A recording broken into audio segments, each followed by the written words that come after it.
오늘은 가상칠언 여러분 네 번째 말씀인 엘리 엘리 라마 사박다니라고 하는 나의 하나님 어찌하여 나를 버리셨나이까 라고 얘기하셨던 우리 예수님의 네 번째 유언의 말씀을 함께 가지고 은혜를 나누고자 합니다. 예수님이 십자가에 못 박히신 시간은 우리 시간으로 하면 오전 9시 경입니다.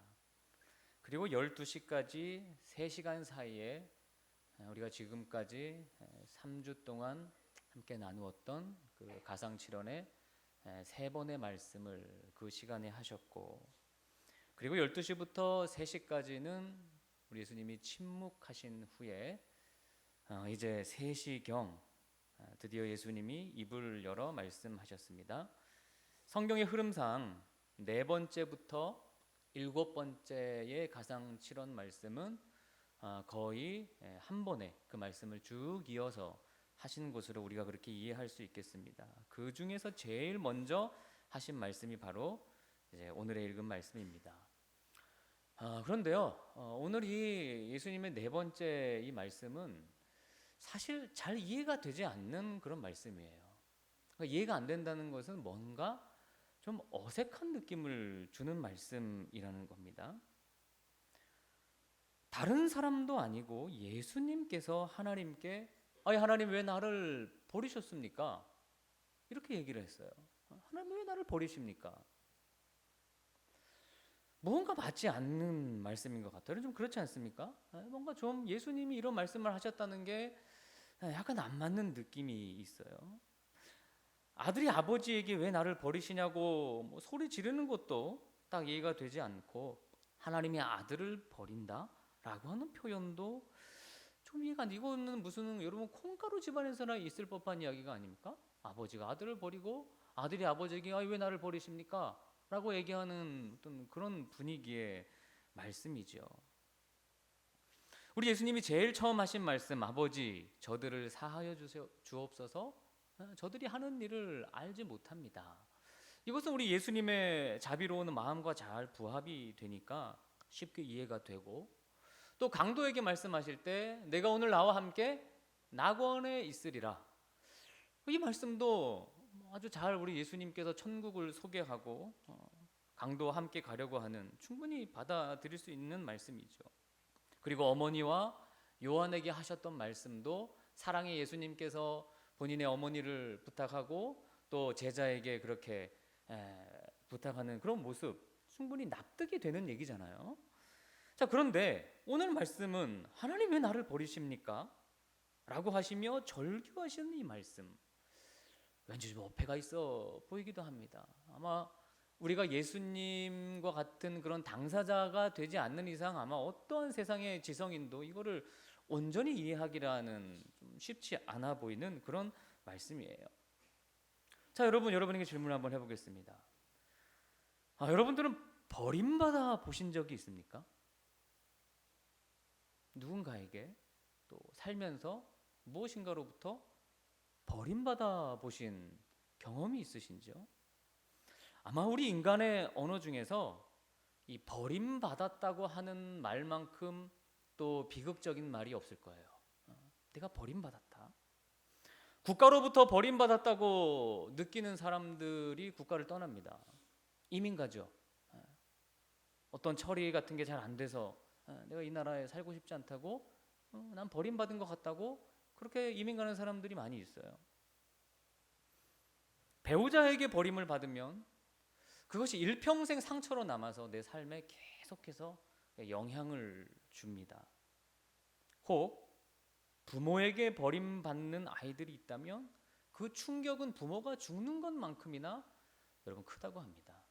보통 어떤 부부가 이혼을 할 때 다 자기 자녀를 맡으려고 하는 부모들이 대다수지만, 그러나 어떤 부모들은 서로 자식을 안 맡으려고 하는 그런 일도 아주 많다고 해요. 그래서 이혼 여러분 법정에서 이렇게 나올 때 아이가 아빠한테 막 갑니다. 막 달려가요. 그럼 아빠가 뿌리치는 거예요. 너 엄마한테 가. 엄마한테 가. 그럼 엄마한테 막 달려가면 엄마는 너 아빠한테 가. 아빠한테 가라고. 그럼 이 아이는 어떻게 할 줄 모르고 그 가운데서 그냥 소리 지르며 우는 거죠. 막 울어요. 얼마나 무섭겠어요. 공포스럽겠죠. 엄마 아빠에게 버림받는다고 하는 그 느낌이. 제발 가지 말라고 사정합니다. 엄마 아빠는 각각 다 제 갈 길로 가고 혼자 남은 아이를 할머니가 맡아서 키워요. 그럼 그 버림받은 감정, 그 경험이 얼마나 무섭겠어요. 그렇죠? 얼마나 공포스럽겠어요. 2007년 버지니아 공대에서 총기를 난사했던 그 조승희 군을 여러분 다 아시죠? 조승희 사건. 이 조승희 군은 23년 동안 따돌림을 받는 그런 외톨이의 생활을 했습니다. 초등학교 다닐 때는 수학 천재라고 그렇게 불렸던 친구인데요. 성격도 많이 내성적이고 또 영어를 잘 못하니까 친구들이 항상 놀렸어요. 점점 혼자만의 고립된 그런 삶 속에 갇혀서 살아가게 됩니다. 그와 함께 학교를 다녔던 친구들이 그에게 들었던 말이 몇 마디 안 된대요. 나를 놀리지 마세요. 나 놀리지 마세요. 이 말을 포함해서 학교 다닐 때 들었던 문장이 50문장이 되지 않는다고 그렇게 얘기를 했습니다. 친구들이 동양인이니까 중국말로, 일본말로 매일 놀렸어요. 하나님의 형상으로 창조된 그 귀한 영혼이 너무 어려서부터 외부 사람들에게 버림받고 살다가 그 영혼이 외부를 향해 공격적으로 바뀌어서 자기를 버린 세상을, 그 사람들을 쏴 죽이고 자기도 죽음을 여러분 선택한 겁니다. 그러니까 버림받는다는 것은 정말 사람을 병들게 만드는 아주 무서운 그런 개념이에요. 무서운 거예요. 여러분, 버림받는다는 것은. 저는요, 한순간이라도 우리 하나님이 나를 향해 얼굴을 숨긴다, 이거를 상상할 수가 없어요. 하나님이 나를 외면하신다? 하나님이 나를 버리신다? 견딜 수 없는 일이에요. 군이 나를 버리고 교회가 나를 버려도 저는 견딜 수 있어요. 그러나 하나님이 나를 버리신다는 것은 결코 상상할 수가 없는 일입니다. 여러분, 우리가 하나님께 마저 버림을 받는다면 어떻게 하루를 삽니까? 어떻게 이 고난 인생을 하나님께 버림받고 우리가 살아갈 수 있겠습니까? 부모는 혹 우리를 버릴 수 있어도 하나님은 결코 우리를 버리지 않으신다고 그렇게 성경에 말씀했는데, 바로 그 고통을 지금 누가? 예수님께서 겪고 계신 거예요. 예수님이 그 고통 가운데 이 말씀을 하셨습니다. 엘리 엘리 라마 사박다니, 나의 하나님 나의 하나님 어찌하여 나를 버리셨나이까? 어찌하여 나를 버리셨나이까? 자, 여러분, 단도직입적으로 우리는 오늘은 결론부터 말씀드려야 하겠습니다. 죄 없으신 예수님은 왜 버림받으셨습니까? 흠이 없으신 예수님이 왜 이러한 감정을 느끼셔야 했습니까? 하나님은 왜 이 순간 예수님을 버릴 수밖에 없었습니까? 여러분, 대답해 보십시오. 그 이유가 무엇입니까? 그 이유가 뭐죠? 네, 나의 죄 때문입니다. 우리가 아닙니다. 정확하게 나의 죄 때문입니다. 예수님의 네 번째 가상칠언 말씀은 죄의 심각성을 선포하는 말씀이에요. 여러분, 저를 한번 따라해 보세요. 죄의 심각성. 하나도 안 심각하신데 다시 한번 해봅시다. 죄의 심각성. 네, 이것을 우리들에게 경고하는 말씀이에요. 죄가 얼마나 심각하냐, 이걸 깨달으려고 하는 것입니다. 성경은 우리의 죄과가 예수님을 죽일 만큼 무섭고 심각한 것이라고 강조합니다. 뿐만 아니라 로마서 6장 23절에 죄의 삭은 사망이라고 했습니다. 죄가 없었다면 죽음도 없었겠죠. 죽음이 무엇입니까? 여러분, 죽음이 무엇입니까? 마지막 호흡하고 우리의 육신이 굳어가는 것, 그것이 죽음입니까? 물론 그것도 맞지만 더 비참한 것은 바로 영적인 사망 선고입니다. 죄의 삭은 우리의 영혼의 죽음이에요. 끝내 회개하지 않은 사람들은 영적인 사망 선고를 받게 되어 있습니다. 그 거룩하신 하나님께서 아들, 독생자 아들 주 예수님을 보지 않으시고 외면하며까지 버리신 것은 예수님이 바로 나의 죄를 대신 짊어지고 계셨기 때문에 끝까지 외면할 수밖에 없었어요. 버릴 수밖에 없었던 거예요. 우리의 죄가, 나의 죄가 하나님과 예수님을 그렇게 갈라놓고 있는 것입니다. 여러분, 지난 10년 동안에 여러분의 삶 속에서 또 여러분의 마음 속에 지었던 죄, 또 여러분의 행실로 지은 죄, 그런 것을 탁 촬영해서, 전부도 아니고 그 하이라이트만, 이 영상을 오늘 딱 촬영한다. 그러면 가정해 보세요. 우리가 누가 죄 없다고 말할 수 있겠습니까? 누가 이 십자가 아래에서 자유로울 수 있겠어요? 우리 인간의 중심에는 죄의 본성이 아주 뱀처럼 이 안에 꽈리를 틀고 앉아 있습니다. 심지어 예수 믿는다고 하는 우리 하나님의 자녀들, 우리 안에게도 그런 무서운 죄의 본질이 우리를 주장해요. 여러분, 가정에서 불화를 경험할 때 거기에는 죄가 있습니다. 교회가 파괴되는 현실의 중심에는요, 틀림없이 죄가 있습니다. 내 감정을 화나게 하고 짜증나게 하고, 그런 모든 일에 내 생활의 중심에는요, 두말할 것도 없이 죄가 자리하고 있습니다. 어찌 보면 우리는 죄 자체예요. 우리는 죄 자체입니다. 사람들이 비치신 이 그리스도를 십자가에 못 박자 그렇게도 찬란하게 빛났던 햇빛이 어둠에 가리게 되었습니다. 오후 3시면 제일 밝을 때 아닙니까? 그런데 오늘 말씀에 흑암이 내려 있다고 했습니다. 흑암. 여러분, 이런 걸 우리가 언제 경험해 봤을까요? 여러분, 소나기가 아주 오기 그 먹구름이 막 몰려왔을 때 그런 경험 있으시죠? 낮임에도 불구하고 어두운 그런 상황이었다는 거예요. 우리 하나님의 마음입니다. 지금도 마찬가지예요. 예수님이 없는 삶은 모든 것이 어둠입니다. 하나님을 마음에 두기 싫어하고 내가 나의 인생의 주인인 줄 알고 살아가는 이 세상은 점점 더 어둠을 만들어냅니다. 그래도 옛날에는 참 보이지 않는 곳에서 이루어지던 그런 일들이 지금은 이런 백주대낮에 나타나요. 마음으로만 품던, 또 생각하고 했던 일들이 인터넷을 통해서 다 이렇게 유포가 됩니다. 동영상을 찍어서 막 유포합니다. 여러분, 그게 어찌 그 몇 명만의 일이겠어요? 왜 이런 일들이 일어납니까? 바로 어둠 속에 살아가고 있기 때문이에요. 이 세상은. 여러분, 거기에 자유로우신 분이 있습니까? 우리가 그 동영상 찍어서 그렇게 올린 그 사람들만 탓할 자격이 있습니까? 여러분의 마음을 다 뜯어볼까요? 우리는 똑같은 사람이에요. 저도 마찬가지예요. 똑같이 더러워요. 같은 죄인이에요. 세상은 어둡다는 거예요. 예수님이 태어나시던 당시도 세상은 온통 어둠이었습니다. 그러나 그분을 경배하기 위해 찾아가던 무리들이 너무도 밝은 별빛을 따라가서 우리 예수님을 만났어요. 여러분, 예수님의 용서가 없이는 우리는 그저 어둠 속에 살아가는 그런 존재들이라는 거죠. 여러분, 존 뉴턴이라고 아시죠? 뉴턴, 한때 이교도였던 그 뉴턴이 세상을 떠날 때 묘비에 이렇게 새겼습니다.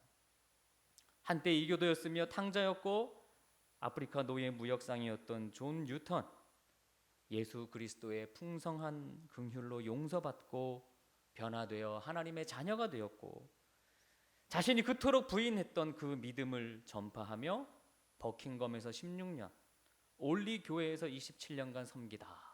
이것이 그의 묘비문입니다. 그가 그 죄사함의 은혜를 경험하고 고백하고 쓴 가사가 바로 여러분 잘 아시는 찬송가 305장이에요. 305장. Amazing Grace. 여러분, 1절 이렇게 고백합니다. 나 같은 죄인 살리신 주 은혜 놀라워 잃었던 생명 찾았고 광명을 얻었네. 예수 그리스도를 만나고 뭘 얻었다고요? 광명을 얻었다는 거예요. 광명, 크고 밝은 빛을 얻었다는 거예요. 예수님이 아니었으면 이 세상 어둠 속에 그냥 살아갔을 텐데 그 예수님 때문에 내가 밝은 빛을 얻었다는 거예요. 아니, 광명, 듣기만 해도 내 마음이 밝아지는 그런 말입니다. 그럼 4절은 뭐라고 되어 있습니까? 거기서 우리 영원히 주님의 은혜로 해처럼 밝게 살면서 주 찬양하리라.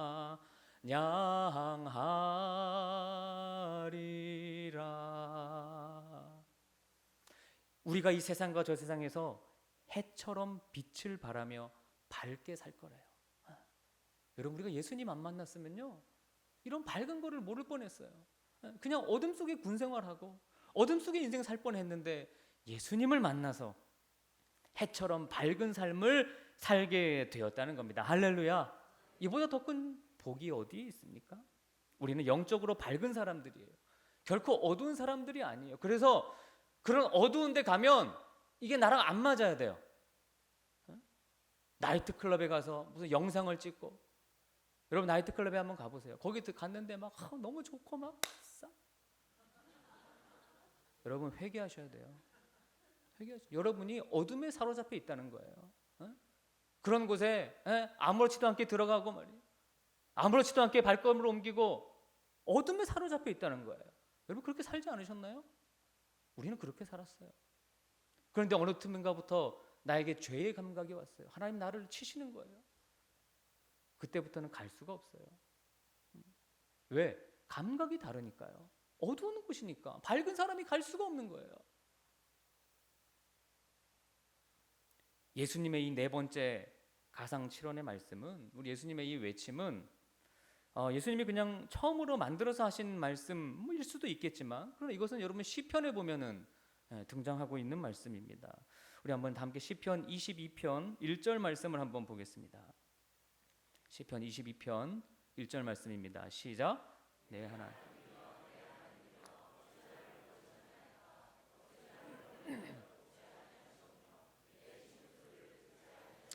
아멘. 예수님은 시편의 말씀을 다 알고 계셨습니다. 오직 말씀대로 사셨고, 말씀대로 행하셨고, 말씀대로 외치셨어요. 말씀을 사랑하셨죠.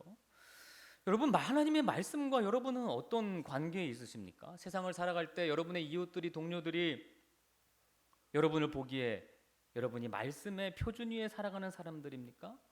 여러분의 인격과 여러분의 성격이 하나님의 말씀으로 특징이 지어집니까?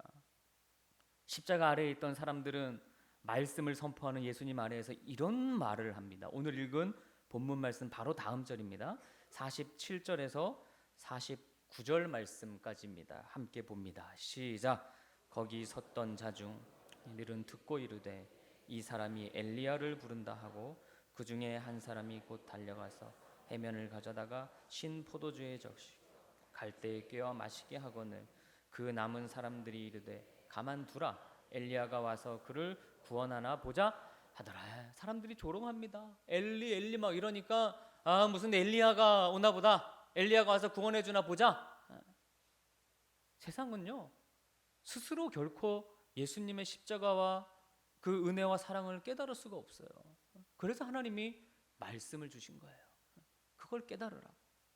세상의 지혜로는 이해가 안 되는 일이에요. 이거는 오직 성령님이 조명해 주시고 말씀을 통해서만 깨달을 수 있는 거예요. 세상 사람들이 비난해요. 아니 그게 무슨 구원의 방법이냐. 너무 이상하다. 너무 유치하다. 불뱀에 물린 자들이 그 노뱀을 쳐다보면 낫는다. 야, 무슨 약을 갖다 바르는 것도 아니고 주사를 맞는 것도 아니고 그거 본다고 낫겠냐? 멍청한 것들. 그렇게 멍청한 것들이라고 얘기했던 사람들은 다 죽었어요. 그러나 본 자는 살아났어요. 여러분, 여기 우리 많은 분들이 앉아있지만 여러분들이 다 바보 같은 사람들입니까? 여러분 얼마나 똑똑하고 여기 얼마나 지성인들이에요.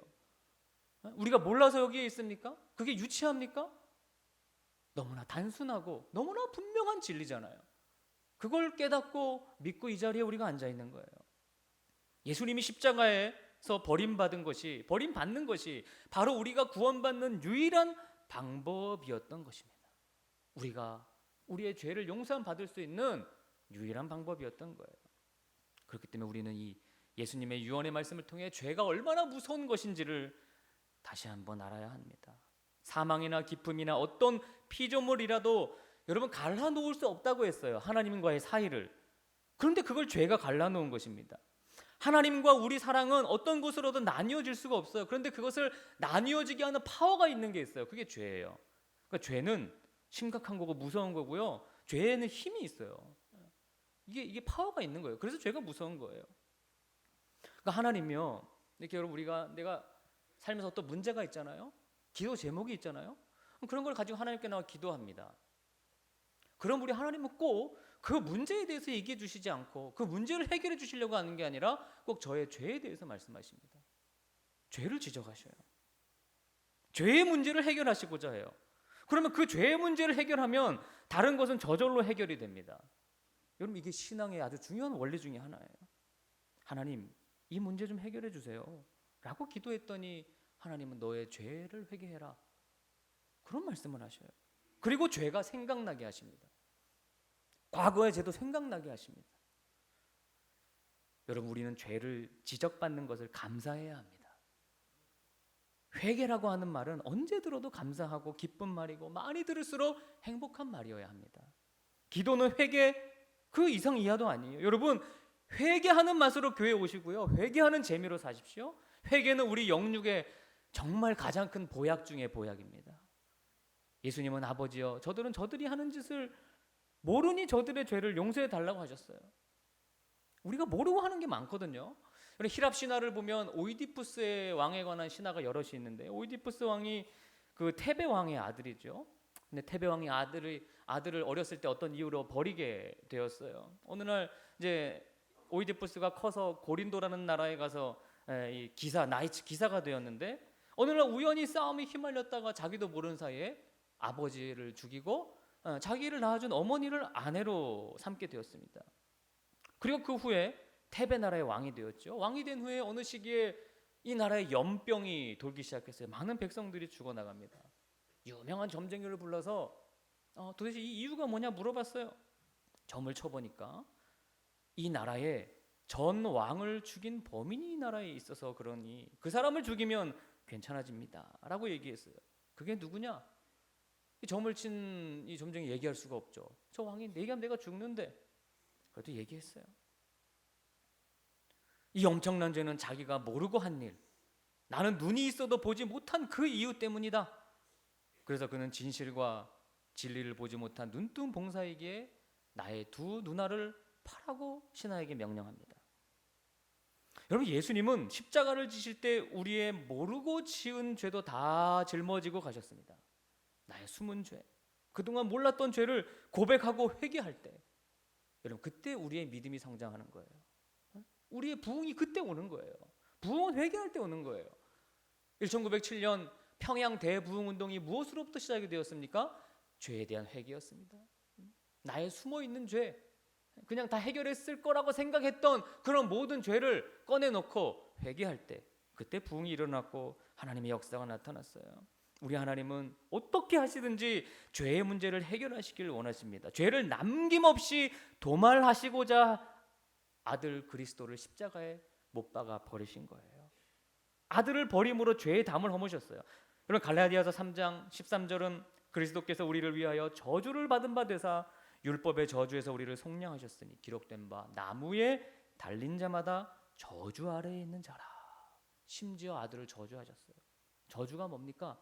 하나님과 우리의 단절입니다. 그게 저주예요. 가시면류관을 쓰시고 고통 속에서 버림받으신 것은 바로 내가 받아야 할 그 저주를 대신 담당하셨다는 것입니다. 갈라디아서 2장 20절에 내가 그리스도와 함께 십자가에 못 박혔다고 말씀합니다. 여러분, 하나님이 지금까지도 제멋대로의 우리의 반항을 참아주시고 이 순간까지 은혜의 날을 연장시켜 주신다는 사실을 여러분 잊지 마십시오. 하나님이 아담에게 뭐라고 했습니까? 내가 먹는 날에는 정령 죽으리라 그랬습니다. 그런데 뱀은 뭐라고 했습니까? 우리 안에 있는 죄는 뭐라고 하느냐?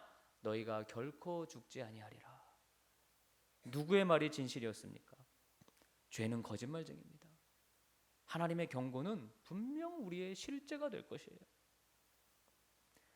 그러므로 오늘 십자가에서 예수님이 하신 이 절규의 말씀이 얼마나 죄의 심각성과 무서움을 말씀하시는지 여러분 분명하게 깨달아야 합니다.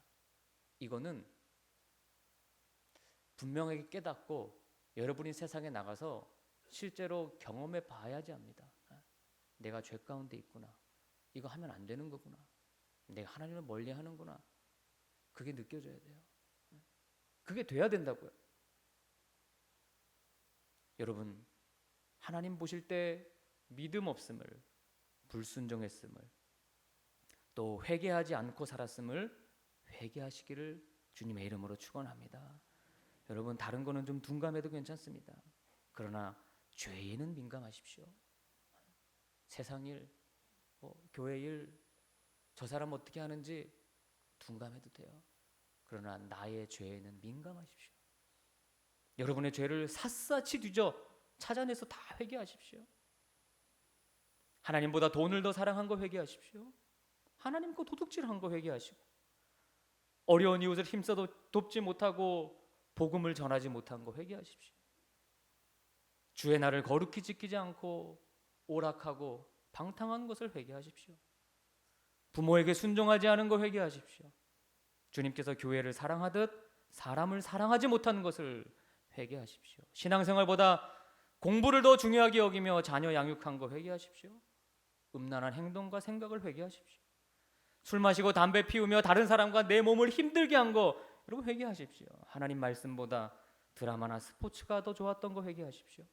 남을 비판하고 막말했던 거 회개하십시오. 무엇보다 하나님을 우선하며 살지 못하는 것을 여러분 회개하십시오. 만약 우리가 회개하지 않는다면 예수님의 이 버림받는 절규가 우리에게 헛된 것이 되고 말 것입니다. 여러분, 우리 함께 우리의 봉헌 찬양을 하면서